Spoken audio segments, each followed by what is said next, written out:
Vande Matram children, welcome back to my YouTube channel RSK Competitive World.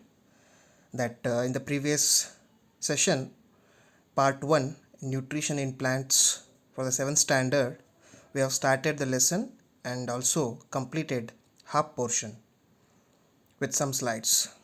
That I hope so that you understood all the points which I explained you. See that I want to within a few minutes I want to revise that what we discussed. What we discussed? We discussed that what are the nutrients,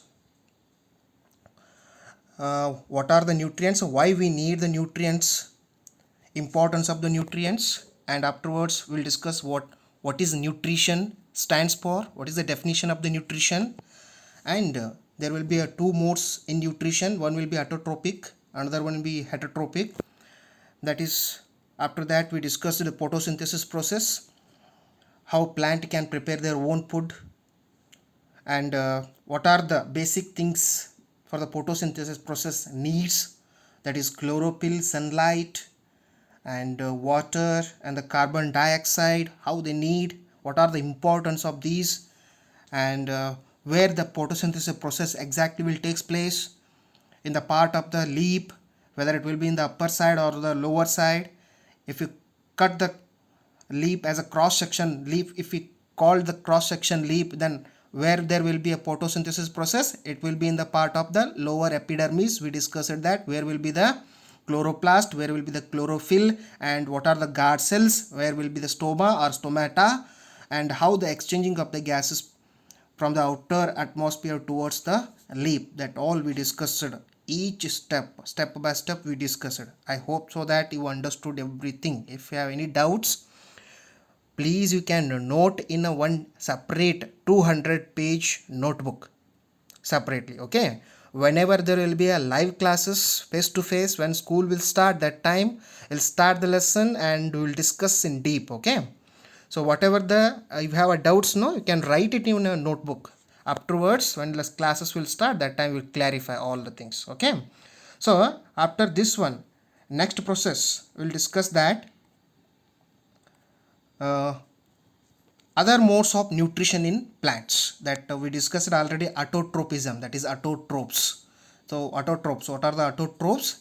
That is the organisms which will prepare their own food. We can call them as a autotrophs. All plants, not all plants, some of the plants. Okay, some of the plants will prepare their own food, and some of the plants will prepare partially and will depending on other organisms also. We'll come back to that. I will clarify that doubt. Okay, see here, other modes of nutrition in plants, that is this is the first thing, first point they have given, the parasitic plant. See, other modes means we are discussing here heterotrophic.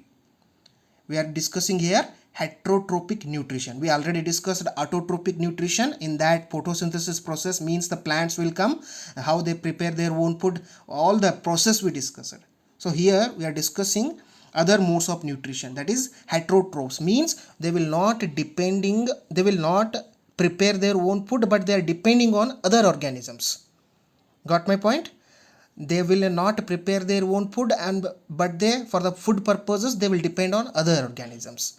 So you know, that is in the 6th standard, 5th standard, you discussed that, you learnt that herbivorous, carnivorous, and omnivorous. That herbivorous will eat, that is completely depending on the plants, and the carnivorous depending on the plant eaters, and these omnivorous will depending on both, that is carnivorous and herbivorous.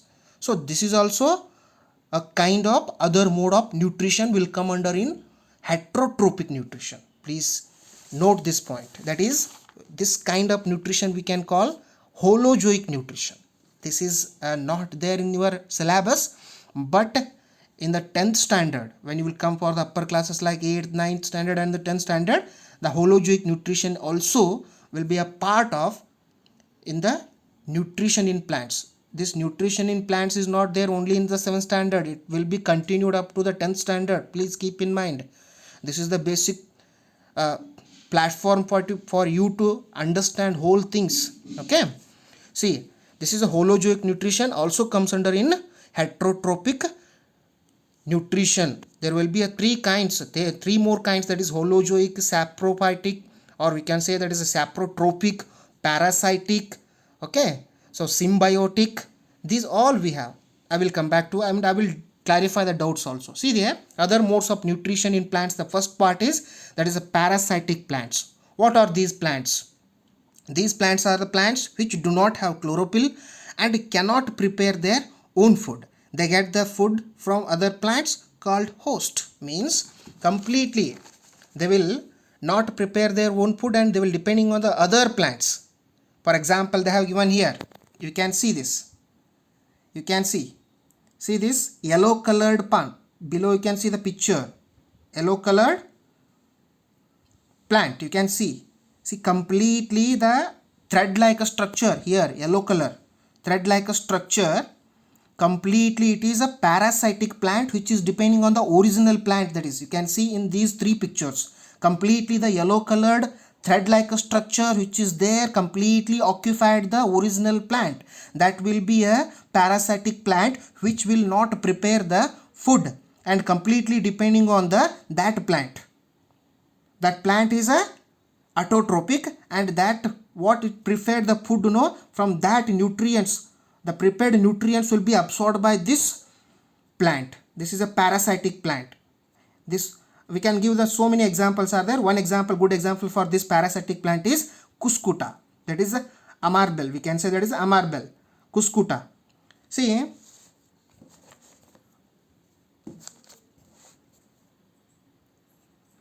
and not only the parasitic plants, we have also parasitic animals also. Very good examples for them is, that is bed bugs, lice, leeches, which will suck our blood. These all organisms we can also call them as a parasitic animals. Parasitic animals. Are you getting my point?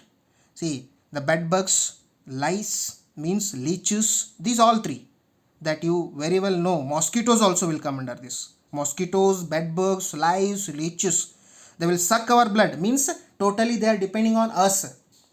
Are you getting my point? Leeches will be available in the on plants, that is whenever you will meet the forest areas, that time you will felt it. Okay, they will suck whenever you will moving into the forest area, that time it will attack your body and will suck the blood. And if you can't feel also that whenever it will be attacked your body for starting initial for 10 minutes or 15 minutes you can't able to, then only after 15 minutes you can able to know that leeches. And bed bugs, that bed bugs these are available in the rural areas, that is you know very well, in the all village people, that is they must know these bed bugs. And lice, that is lices means if the hairs are not, that means if the head is not completely cleaned, these lices must be there in the head. So mosquitoes are very well known. Mosquitoes will bite and it will suck the blood, that is these all comes under in a parasitic animals, means they will not prepare their food, they will depending on other organisms for their food. These all are comes under in a parasitic animals. We are discussing here parasitic plant. Whenever we are discussing we will discuss the nutrition in animals, that time we will discuss that. Okay, are you understanding? Yes, we will move to the next slide. So here the next point will be the insectivorous plants. Insectivorous plants. Insectivorous plants are the plants which feed on insects. For example, pitcher plant. The leaf of the pitcher plant is modified into the pitcher. The end of the pitcher has a lid which can open and close. When an insect enters the pitcher, the lid closes and the insect is then digested by digestive juice inside the pitcher plant. See, can you see the beautiful picture? That is the one, its name of plant is a pitcher plant. That you heard this one in 6th standard, I hope so. That is not in detail, but you heard this word, insectivorous plants. So pitcher plant is a good example for the insectivorous plant. Why we are calling this plant as an insectivorous? Because partially it is depending on insects. See, it's a modified leaf it is. It's a modified leaf. That is in 5th standard or in 6th standard you learnt that modification. The lesson modification, in that you learnt this. That is, its body is modified itself.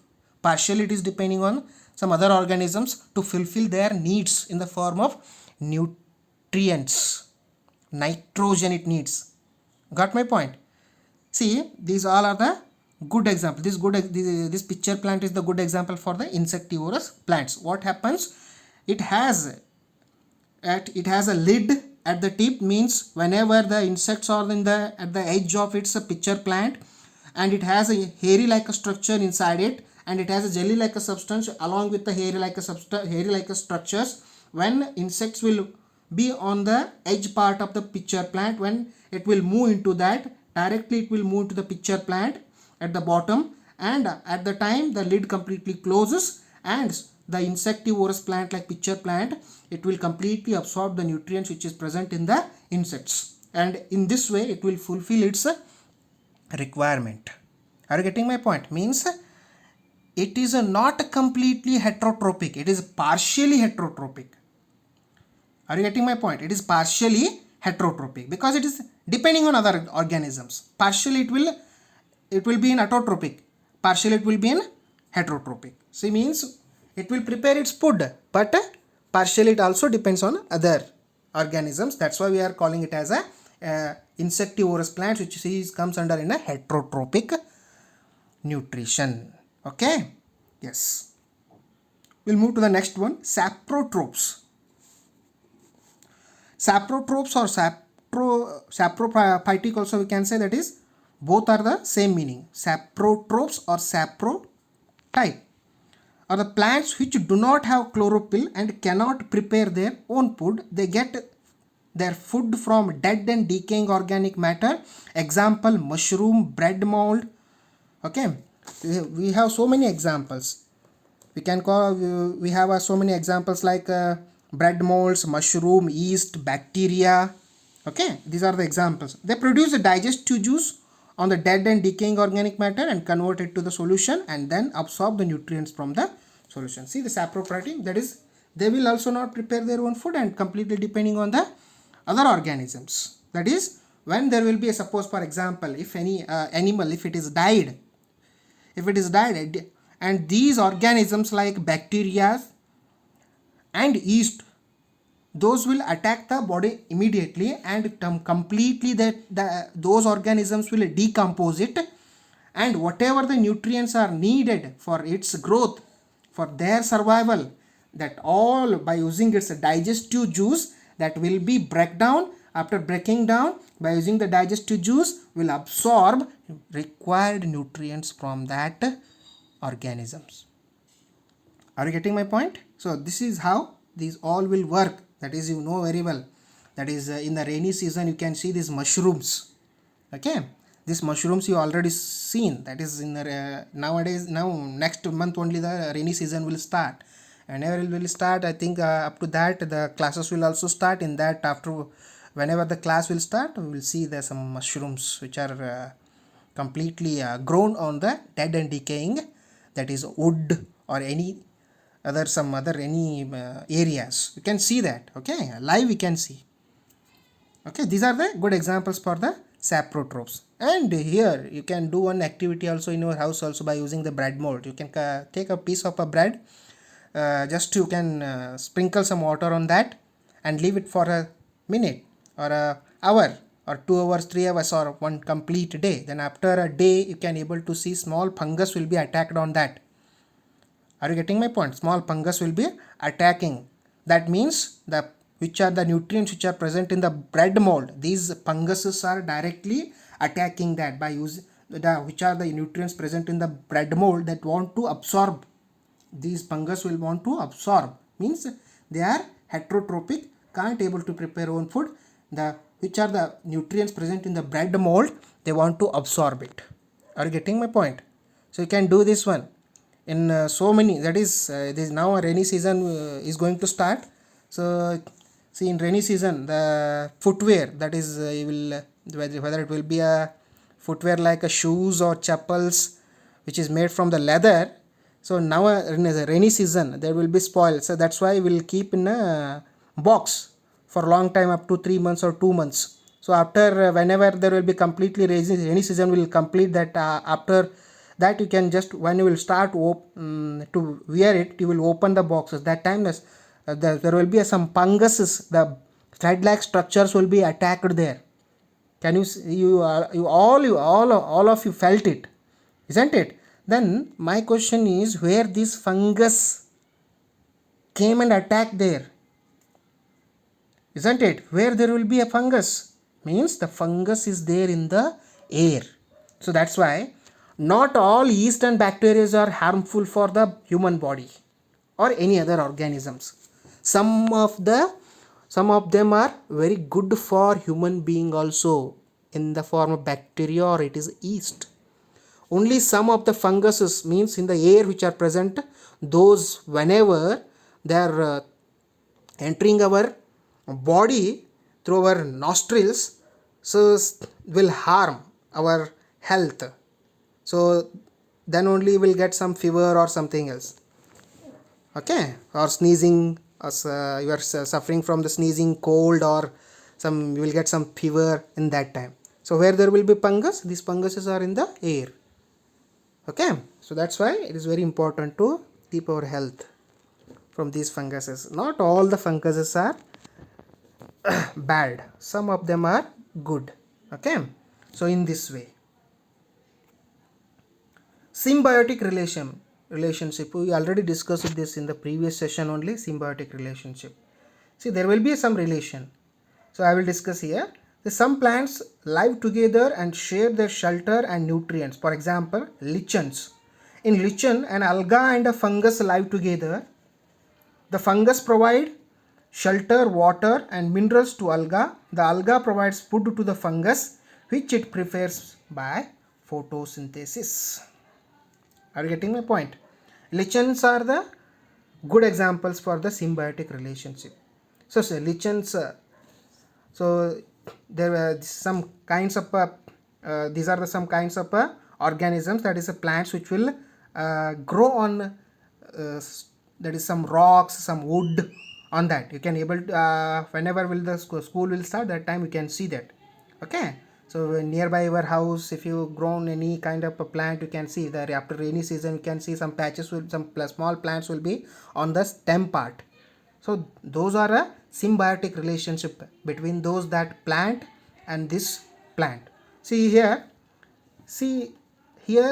lichen is a good example. In lichen there will be a alga part will be there, that will be acting as a host here, that is giving shelter,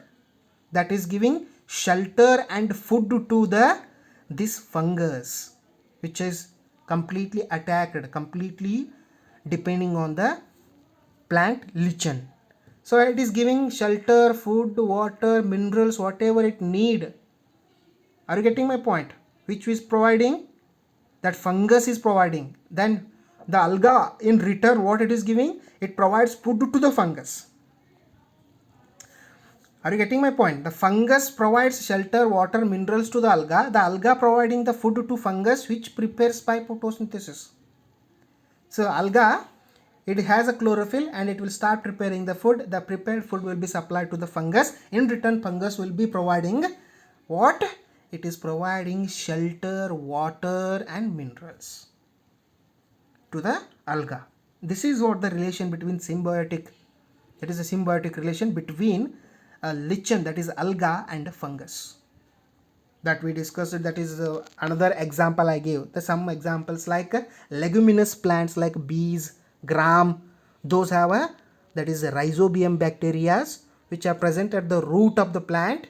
So initially the plants not able to absorb the nitrogen which is present in the atmosphere abundantly, 70 to 75%, which is there in the form of a solid gaseous states, okay, gaseous state. So that not able to, these plants are not able to absorb that. So whenever that will be converted in the form of nitrates, when it will be mixed in the soil, that will be again converted by the rhizobium bacteria into the form of solution, and that will be supplied to the plant with the help of the xylem vessels. with the help of the xylem muscles with water. Are you getting my point? In return, this plant is providing food and shelter for that rhizobium bacteria. So this is also a symbiotic relationship. Are you getting my point? In this way, this is, you can give this example also, or example of lichen also. In that lichen, in this lichen alga we have, alga is a part of this lichen. Alga is providing food to the fungus. Fungus is providing shelter and water, minerals, whatever it needed, that to the alga. This is the relationship between. Okay. So the remaining slides I will explain in the next session. This is the second part. So whatever the doubts if you have, you can come back to me in the live classes whenever it will be started, the school. So that time you can ask me any questions. So you can write, if you have any doubts, you can write any question. That questions you can write in a notebook separately. You can make a 200-page book, and that you can write. Okay. So okay, thank you. That also I mentioned that in the last session that some of you are not subscribed. I hope so that some of you are not subscribing. So whenever you will go for my link, directly it will open to my YouTube channel, RSK Competitive World. Below there will be a red colored word will be there. The name of the word is subscribe. SUBSCRIB. SUBSCRIBE. Subscribe. In that button, just whenever there will be a YouTube channel opens, that time you can press on it, which will help me a lot. Okay. Thank you so much. I will come back to you next session. Thank you.